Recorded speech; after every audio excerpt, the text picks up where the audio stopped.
अस्सलाम वालेकुम नाज़रीन, उम्मीद है आप सब लोग को बखैर वाफियत होंगे और खुश होंगे। सबसे पहले बात करेंगे पीटीआई के अहम सियासी लीडर और रहनुमा शेर अफजल मरवत की, जिन्होंने आज अलीमा खान के खिलाफ बहुत बड़ा बयान दे दिया है। क्या बयान दिया है वो आपको अब से कुछ ही देर बाद बताएंगे। साथ ही साथ इमरान खान का जेल से अहम पैगाम सामने आया है। क्या कहना है खान साहब का वो भी आपको बताएंगे, तो वीडियो को लाइक कर लीजिए। चैनल को सब्सक्राइब नहीं किया तो सब्सक्राइब करके बेल नोटिफिकेशन को लाजमी ऑन कीजिएगा ताकि आपको लेटेस्ट अपडेट मिलती रहे।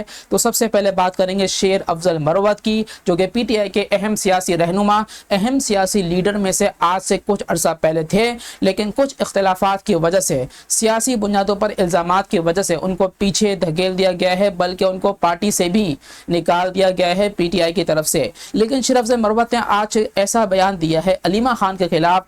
उनका यह कहना है कि अलीमा खान इमरान खान को जेल के अंदर रखने में इस हक पर हैं, यानी कि वो ये चाहती हैं कि इमरान खान जेल में रहें। उनके साथ साथ सलमान अकरम राजा, शेख वकास अकरम, अली अमीन गंडापुर, ये सब लोग चाहते हैं कि खान साहब जो है वो जेल के अंदर रहें।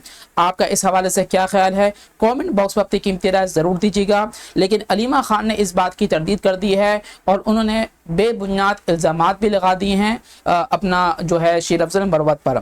साथ ही साथ बात करेंगे खान साहब की ट्वीट की। खान साहब ने अडयाला जेल से ट्वीट की है, जो कि आजकल बहुत ज़्यादा वायरल हो रही है।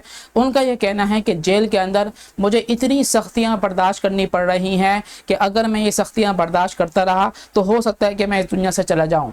ये वही खान साहब हैं जिन्होंने आज से कुछ अर्सा पहले एक जलसा गाह के अंदर कहा था कि मैं जहन्नुम की गर्मी बर्दाश्त कर सकता हूं। तो ये इस सूबे की गर्मी क्या चीज़ है? तो इस हवाले से आपका क्या ख्याल है? कमेंट बॉक्स में अपनी कीमती राय ज़रूर दीजिएगा और वीडियो को लाइक और शेयर ज़रूर कीजिएगा।